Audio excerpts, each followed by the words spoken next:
챕터 15 인간과 돈의 이치 보고 들어오셨죠? 예, 인간의 이치와 돈의 이치 참 말은 탔으니까 이렇게 이제 썸네일 보고 들어오셨을 텐데 이게 무슨 소리냐면 예전에 우리 이제 남자들 장가 갈 때 말 타고 가죠.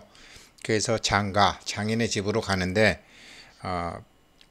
마누라가 어떻게 생긴 사람인지 뭐 어떤 사람인지 전혀 알 수 없는 상황에서 가는데 이게 초상맞게 뭐 자기가 말을 타고 막 달려갈 수도 없는 곳이고 다 마부가 앞에서 끌고 뭐 이렇게 행차를 하면서 가니까 그러니까 일단 말은 탔으니까 말이 도착할 때까지는 묵묵히 기다릴 수밖에 없다라는 상황.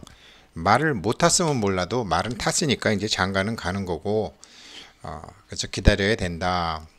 시간이 필요하다라는 말들을 이제 이렇게 하죠. 그리고 인빈지단, 복지심령, 예. 이 화식열정 공부의 근간이기도 합니다. 사람이 가난하면 지혜가 없어지고 또 복이 지극해지면 마음이 심령스러워져서 이제 할 수 있는 일이 참 많아진다. 그래서 우리 돈을 공부하는 것이 아니라 돈의 이치를 공부하고 인간의 이치를 공부하는 것이죠. 그러면서 이제 복도 생기고 지혜도 생기고 해야 되겠죠. 보겠습니다. 주공은 그러니까 도주공 우리 치잡히죠. 주공은 도나라는 천하의 중앙이다. 사방의 제후국에 통해서 물자의 교역이 빈번한 곳이다. 라고 해서 이제 그쪽에다가 이제 자기가 돈 벌 장소를 정하죠. 그리고 난 다음에 생업에 종사하여 물자를 축적해 두었다가 주로 목축업을 했지만 곡물도 했었죠. 어물도 했었었죠. 오직 자연의 시기를 기다릴 뿐 말을 탔으니까 이제 말이 도착할 때를 기다릴 뿐 사람의 노력에는 의지하지 않았다. 뭐 막 애를 써서 뭐를 하고 하진 않았다. 말은 탔으니까 이제 가면 되지 뭐 거기서 어떻게 할 수가 없잖아요. 어떻게 할 수 없는데 애를 태우거나 주변 사람은 못 살게 굴거나 그럴 필요는 없는 거죠. 누구나 그럴 수 있는 게 아니죠. 세상의 이치를 아는 사람이 그렇죠. 요즘 뭐 오늘만 해도 뭐 주가가 떨어지니까 제가 추천했던 어떤 종목들이 내리니까 뭐 이거 다 내리는 거 아니냐, 팔아야 되는 거 아니냐, 뭐 여러 가지 소리가 있던데 이치를 모르니까 그렇죠. 이와 같이 생업을 잘 운영하는 사람은 거래 상대를 잘 고른 다음 자연의 시절인연에 맡긴다. 여기서 적거, 시축, 불채거인, 선치생자, 택인, 임시 참 중요한 말입니다. 마침 오늘 우리나라 사람들의 문장 해독 능력이 OECD 국가 중에서 꼴찌를 기록했다고 나왔던데 예전에 정약용 선생님이 이제 정약용 할아버지가 제주도에 귀향을 가서 사람을 가르칠 때 황영이라는 좀 제자가 있었죠. 근데 자기는 머리가 나빠서 이렇게 말을 잘 못 알아듣는데 공부를 할 수 있겠습니까? 그랬더니 이제 우리 정약용 할아버지가 그러죠. 그런 거는 전혀 문제가 되지 않는다. 이해가 빠르면은 경솔하게 되고 또 빨라 안다고 보면 깊이가 없고 이제 그런 얘기가 나오거든요. 오늘 시간이 나면 거기에 대해서 자세히 설명해 드릴 텐데 이 한국 사람들은 세종대왕의 이 한글로 소리 글자를 하다 보니까 이해력도 빠르고 알죠. 그러나 깊이가 없죠. 참 우리나라 사람들이 OECD 국가 중에서 문서 해독 능력이 꼴찌라는 사실이 발표가 되는 걸 보고 참 한문을 버린 죗값을 이제 받는구나. 우리 조상들이 만든 한문을 중국이 쓰고 일본이 쓰는데 베트남하고 한국은 버려버렸죠. 그래서 좀 깝깝하지만 한문 이 적거, 시축, 불채거인, 선치생자, 택인, 임시 같은 것은 좀 제가 설명을 좀 해드리겠습니다. 저희 집 아이만 해도 아빠 책이라고 보다가 한문이 있으면 막 놀래서 덮어버리고 영어 같으면 안 그러는데 한문 보고는 그러죠. 다 이게 어른들 잘못이죠. 조상에 대해서 조상님들이 물려주신 지혜를 침, 뜸, 한문 다 갖다 버린 한국 사람들의 업보죠. 네, 지금 여기 먼저 말씀드렸던 이제 도나라는 춘추 시대에 이제 잠깐 있었던 나라입니다. 잠깐 있었던 나라인데 천하의 중앙이다. 그러니까 중국의 이제 삼수, 그러니까 회수, 사수, 제수 있는 그쪽이고 황하 바로 밑지역이고 이제 본문에 나와 있는 것처럼 사방의 제후국에서 물자의 교역이 빈번한 것이다. 바로 이 자리에 우리 고구려 백제 신라의 백제가 여기서 처음 나라를 일으켰다라는 게 중국 정사인 25사에 나옵니다. 그러니까 우리가 알고 있는 고대사와 참 이 일본이 왜곡시키고 우리 조상들 스스로가 왜곡시킨 우리의 참 기록 우리의 역사와 숨겨져 있는 우리 역사는 굉장히 많이 다른 것 같습니다. 그래서 나중에 5호 16국 시절만 해도 이 중국 동해안은 뭐 전부 백제가 지배를 하죠. 일본까지 지배하고 다 지배하고 이제 나중에 한반도로 찌그러들 뿐이지 지금 뭐 우리나라도 저기 간도까지 우리 땅이었다가 북한 떨어져 나가고 이렇게 참 찌그러드는 거 아닙니까? 바다도 넓었다가 다 찌그러들었고 계속 찌그러들었듯이 백제도 그렇게 찌그러들었지 원래는 이 도나라 지역에 있었다라고 중국 역사책, 중국 정사책 25개의 역사책을 청나라 시대에 다 집성해둔 책에 나오고 있습니다. 바로 거기에 그 백제가 있었고 거기에서 치자피, 도주공, 범녀가 큰 돈을 벌었던 곳입니다. 이런 거를 우리가 이제 보면은 허생전 뭐 유명하죠. 허생전 뭐 다 아시잖아요. 허생이 이제 처음에 마누라한테 이제 구박을 되게 받다가 그 변부자한테 만냥을 빌려가지고 매점매석으로 하죠. 그래서 처음에는 이제 안성으로 가죠. 안성맞춤. 안성에서 이제 그 제사 그릇도 안성 유기도 많이 만들고 하니까 그래서 안성에서 과일을 사재기해서 10배 이문을 넘기고 팔아버리고 그 다음에 뭐 칼, 호미, 무명, 명주, 솜 등을 사서 이제 그 육지에서 나오는 물건 값이 굉장히 비싼 그 제주도로 가서 그걸 팔고 말총을 사재기해서 양반들 이 갓에 쓰는 거를 사재기해서 또 10배 이문을 남기죠. 그리고 난 다음에 이제 큰 부자가 돼가지고 어떤 섬을 하나 사가지고 섬에서 이제 도적들한테 그 돈을 다 나눠주고 여기서 착하게 농사 지어라 장가도 보내고 다 그렇게 해서 이제 지상 낙원을 만들죠. 그리고 난 다음에 변부자한테 이제 돈을 갚는데 참 우리 박지원 할아버지도 이제 대사에 보니까 지금 같았으면 중국 같았으면 자기가 노력해서 이제 돈을 받으면 되는데 그 변부자한테 이제 10배를 이제 주죠. 그러니까 만냥을 빌렸으니까 11,000냥 정도 주면 되는데 10만 냥 10배를 주죠. 그랬더니 벌컥 화를 내죠. 누구를 장사치로 하셔? 그러니까 박재원 할아버지의 생각에도 장사치는 천박한 것으로 알고 있었다라는 거죠. 그러니 나라가 어찌 참 가난을 면할 수 있었겠습니까? 아무튼 뭐 변부자는 이렇게 허생에게 감동을 받아가지고 이제 저 사람이 대단한 사람이다. 왜 그러냐면 조선 경제의 한계를 딱 간파하고 있는 사람이니까 저 사람 나라 전체를 꿰고 있는 사람이다. 그래서 이제 나중에 이원이라는 사람과 함께 허생을 찾아가서 이 병자호란때 당한 이 치욕을 어떻게 씻느냐 뭐 이래서 했는데 병자호란으로 이제 그 우리나라에 인재가 많다. 그러니 단 그 인재는 왕한테 스스로 가지 않는다. 그러니 왕이 직접 그 삼고초려해서 그 현명한 사람을 찾아갈 수 있겠느냐 하니까 이완이 그건 못합니다. 임금께서 허락 안 하실 겁니다. 그래? 그러면 지금 명나라가 망해서 명나라에서 그 양반들 귀족들이 그냥 다 지금 이 조선으로 도망왔는데 그 사람들한테 우리 조선의 왕실과 귀족의 딸을 보내서 이렇게 결혼을 시킬 수 있겠느냐 했더니 그것도 참 못하겠습니다. 마지막으로 이제 그것도 못하겠다 그러니까 그러면 이 지금 청나라가 정권을 잡았으니까 이 나라의 젊은이들을 청나라로 보내갖고 그 중국의 이제 청나라의 그 천하 호골들과 사귀게 하는 방법은 어떠냐? 그것도 못하겠습니다. 잘났다 이놈들아. 그러면서 그냥 발로 차버리고 가버리죠. 그러니 참 우리 할아버지들이 얼마나 참 오그라진 생각으로 가난한 생각으로 고집만 부리면서 여자들을 억누르면서 살아왔는지 아는데, 바로 이 허생도 그렇게 물자의 교역이 빈번한 곳에서 안성, 천안, 그 다음에 제주도라는 이 공급이 원활치 않은 그런 지역에 가서 이 물자를 유통시켜서 돈을 벌었던 것처럼 이 치이자피 도주공도 그렇게 해서 벌었죠.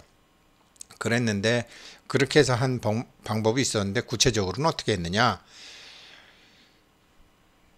생업에 종사하여 물자를 축적해 두었다가 자연의 시기를 기다릴 뿐 사람의 노력에는 의지하지 않았다. 주식으로 보게 되면 주식은 스테이지 1, 스테이지 2, 스테이지 3, 스테이지 4가 있는데, 물자를 모아두는 건 언제 모아둬야 되느냐?